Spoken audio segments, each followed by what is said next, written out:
ADR Uttarakhand election watch की आज की प्रेस कॉन्फ्रेंस में आप सब पत्रकार बंधुओं का स्वागत है। हल्द्वानी में ये जो प्रेस वार्ता आयोजित की जा रही है, ये एडीआर उत्तराखंड इलेक्शन वॉच की तीसरी बड़ी रिपोर्ट जारी की जा रही है।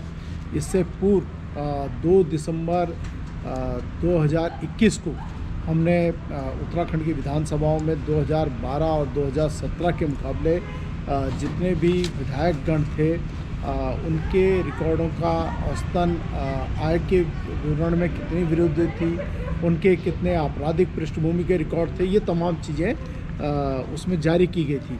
और उसके बाद अभी 8 फरवरी को ही उत्तराखंड के समस्त विधायकों पर एक समस्त जो कैंडिडेट हैं चुनाव मैदान में, उन पर एक रिपोर्ट जारी की गई और जिसमें उनके जो कैंडिडेट खड़े हैं उनके आपराधिक पृष्ठभूमि, उनकी वित्तीय संपत्तियों की देनदारी, उनकी शैक्षणिक योग्यता से संबंधित रिपोर्ट एडीआर ने जारी की थी। एडीआर की ये जो तीसरी रिपोर्ट है, इस तीसरी रिपोर्ट में एडीआर जो बातें रखना चाह रहा है वो उन 51 विधायकों का है जो चुनाव मैदान में पुनः उतरे हैं, उनके बारे में ये बातें रखना चाह रहा है। और इस रिपोर्ट में आप देखेंगे कि विधायकों जो 51 विधायक हैं उनकी संपत्ति में 2017 के मुकाबले 3 से 740% तक की आय की वृद्धि हुई है। और अगर विधायकों की औसतन संपत्ति जो 2017 में 4.72 करोड़ थी, वो बढ़कर 2022 में जो ये 51 विधायक मैदान में है, इनकी औसतन संपत्ति 7.05 करोड़ रुपए के करीब आ रही है। अगर बात की जाए मूल्य रुपए के आधार पर तो 2.33 करोड़ रुपया जो है वृद्धि हुई है विधायकों की जो चुनाव लड़ रहे हैं दोबारा, उनकी संपत्ति में।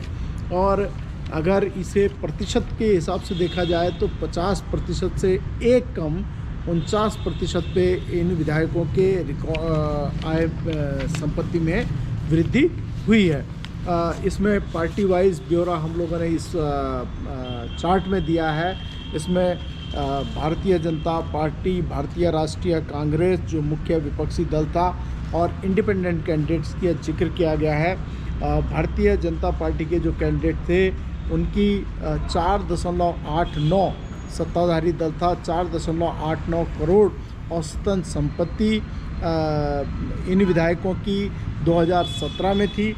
ये 2022 में बढ़कर 7.23 करोड़ हो चुकी है। और कांग्रेस के जो विधायक थे जो दोबारा चुनाव लड़ रहे हैं, इनकी संख्या 10 है। 9 इनके पहले से ही विधायक थे।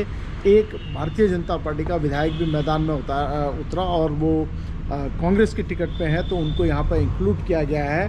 तो इनकी औसतन संपत्ति 4.61 करोड़ रुपया 2017 में थी, जो बढ़कर 6.80 करोड़ हो चुकी है। और अगर निर्दलीय की बात करें तो वो 66 लाख से बढ़कर 2.38 करोड़ हो गई है। तो एक बहुत बड़ा इजाफा, बहुत बड़ी बढ़ोतरी उन विधायकों की हुई है जो 2017 में विधायक चुनकर आए थे और दोबारा चुनाव मैदान में 2022 में अपना भाग्य आजमा रहे हैं। अगर शीर्ष 5 विधायकों की बात किया जाए तो उसमें सबसे अग्रणी स्थान पर रेखा आर्य जो सोमेश्वर अल्मोड़ा जनपद की में पड़ने वाली विधानसभा है, वहाँ से चुनकर आती हैं। उनकी आय में 97% वृद्धि हुई है और ये लगभग 12 करोड़ रुपए में 12 करोड़ से ऊपर है। और काजी इनका नाम है काजी मोहम्मद निज़ामुद्दीन, हरिद्वार के विधायक हैं भारतीय राष्ट्रीय कांग्रेस के। इनकी आय में 51% वृद्धि हुई है, ये दूसरे नंबर पे हैं। और कुल रुपए में अगर बात की जाए तो 10 करोड़ है। तो 12 करोड़ रेखा आर्य जी, 10 करोड़ काजी निज़ामुद्दीन भारतीय राष्ट्रीय कांग्रेस के। और सतपाल महाराज जो कि सबसे अमीर विधायक 2000 हमारे जो हमने रिपोर्ट जारी की थी 2 दिसंबर को, सबसे अमीर विधायक थे। उनकी संपत्ति में वो 87 करोड़ रुपए उनकी 80 करोड़ के करीब थी, 87 करोड़ अब है, और वो करीब 7 करोड़ रुपया अधिक उनकी संपत्ति में इजाफा हुआ है, और प्रतिशत के हिसाब से 9% संपत्ति में उनके इजाफा हुआ है। उनसे भी ऊपर है प्रदीप बत्रा, जो रुड़की के विधायक हैं और तराई क्षेत्र से आते हैं। इनकी संपत्ति में 215% वृद्धि हुई है, 216% वृद्धि हुई है, और ये 8 करोड़ से ऊपर इनकी संपत्ति में इजाफा हुआ है। गणेश जोशी मसूरी विधानसभा क्षेत्र से हैं, देहरादून जनपद से हैं, और देहरादून जनपद में लड़ रहे हैं, भाग्य आजमा रहे हैं। इनकी संपत्ति में कबीना मंत्री भी हैं। 197% इनकी आय में संपत्ति में वृद्धि हुई है, जो 6 करोड़ से ऊपर संपत्ति वृद्धि को दर्शा रहा है। तो ये पूरी की पूरी रिपोर्ट एडीआर ने जारी की है। इस रिपोर्ट में सभी विधायकों, भारतीय जनता पार्टी, कांग्रेस, निर्दलियों के समस्त आंकड़े यहाँ पर पत्रकारों के समक्ष दिए गए हैं। इसके अलावा तमाम जितने 51 विधायक हैं उन सब के दिए गए हैं। और आप देखिए, किसी विधायक जैसे रेखा आर्य जी 97%, काजी निजामुद्दीन 51%, ये हमने पहले बताया ही है। प्रदीप बत्रा 215%, सतपाल महाराज 9% इनकी वृद्धि हुई है। गणेश जोशी 197% इनके आय संपत्ति में वृद्धि हुई है। कैलाश चंद्र गैथुड़ी इनकी 193% इनकी आय में वृद्धि हुई है। उमेश शर्मा काऊ 141% इनकी वृद्धि हुई है। मदन कौशिक 177% कबीना मंत्री रह चुके हैं, 177% इनकी आय में वृद्धि हुई है। रितु खंडूरी जो लैंसडाउन से इस बार जो कोटद्वार से भाग्य आजमा रही है, उससे पहले यमकेश्वर विधानसभा से प्रतिनिधित्व कर रही थी, उनकी आय संपत्ति में 115% वृद्धि हुई है। संजय गुप्ता के 134% वृद्धि हुई है। और इसी तरीके से मुन्ना सिंह चौहान, जो डाक पत्थर से प्रतिनिधित्व करते थे और वापस वहीं से लड़ेंगे विकासनगर से, तो विकासनगर क्षेत्र के प्रतिनिधित्व थे और विकासनगर से कर रहे हैं, उनकी संपत्ति में 148% वृद्धि हुई है। पुष्कर सिंह धामी मुख्यमंत्री नया चेहरा हैं और बहु प्रतिभाशाली मुख्यमंत्री के रूप में प्रोजेक्ट किया गया है। बार बार ये बात आई है कि चौका छक्का लगाते हैं, तो संपत्ति की वृद्धि के मायने में भी इन्होंने बड़ा छक्का चौका लगा दिया है और 581% इनकी संपत्ति में वृद्धि हुई है। प्रीतम सिंह जो भारतीय राष्ट्रीय कांग्रेस से हैं और नेता प्रतिपक्ष विधानसभा में है, इनकी संपत्ति में 34% वृद्धि हुई है। राजेश शुक्ला की बात की जाए तो उनकी संपत्ति में 9% वृद्धि हुई है। दीवान सिंह बिष्ट 140% इनकी संपत्ति में वृद्धि है। डॉक्टर धन सिंह रावत कबीना मंत्री रहे हैं, लगभग 306% इनकी संपत्ति में वृद्धि इस रिपोर्ट में दर्शा रही है। ये एडीआर की रिपोर्ट दर्शा रही है। आदेश सिंह चौहान की बात करें तो वो 98% बढ़ी हुई है। विक्रम सिंह इनकी संपत्ति में 234% वृद्धि है। प्रेमचंद अग्रवाल विधानसभा अध्यक्ष रहे तो उनकी संपत्ति में 55% वृद्धि है। धन सिंह नेगी इन्होंने स्विच ओवर किया क्योंकि पूर्व अध्यक्ष भारतीय राष्ट्रीय कांग्रेस उत्तराखंड इकाई के किशोर उपाध्याय उनके क्षेत्र में चले गए, तो इन्होंने अपने को ये कांग्रेस में सम्मिलित हो गए। भारतीय जनता पार्टी के विधायक थे, अब कांग्रेस के टिकट पर लड़ रहे हैं। इनके 178% इनकी आय में वृद्धि हुई है। विनोद चमोली इनकी आय में वृद्धि 138% दिखा रहा है। विनोद चमोली मेयर रह चुके हैं देहरादून के।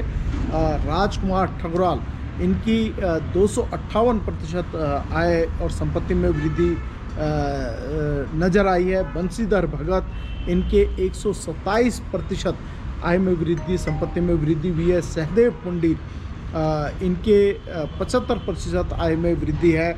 और ममता राकेश जो हैं उनके 35% विरुद्ध 36% वृद्धि हुई है आय में। प्रेम सिंह राणा 740% वृद्धि हुई है। और ये उधम सिंह नगर से हैं, नानक मत्ता क्षेत्र से, और 740%, एक बहुत बड़ी वृद्धि जो है इनकी आय में हुई है। और जो अरविंद पांडे जो शिक्षा मंत्री रहे, उनकी 196% आय में वृद्धि ये रिपोर्ट बता रही है। पूरन सिंह फर्त्याल 81% इनकी वृद्धि बताई जा रही है। करण महारा ये 81% इनकी वृद्धि आय संपत्ति में हुई है 2017 के मुकाबले। और केदार सिंह 24% इनकी संपत्ति में वृद्धि है। इसी तरीके से विजय सिंह पंवार जो हैं वो 39% इनकी वृद्धि है। विनोद कंडारी जी के 205% वृद्धि हुई है। और सौरभ बहुगुणा पूर्व मुख्यमंत्री विजय बहुगुणा के सुपुत्र हैं, इस समय सितारगंज से प्रतिनिधित्व करते हैं और सितारगंज से ही लड़ रहे हैं। उनकी आय में 15% वृद्धि संपत्ति में ये रिपोर्ट बता रही है। खजान दास 75% वृद्धि, जो खजान दास हैं राजपुर रोड देहरादून से मैदान में हैं और वहीं से वो पहले थे। सुरेश राठौर इनके 35% वृद्धि नज़र आई है इस रिपोर्ट में।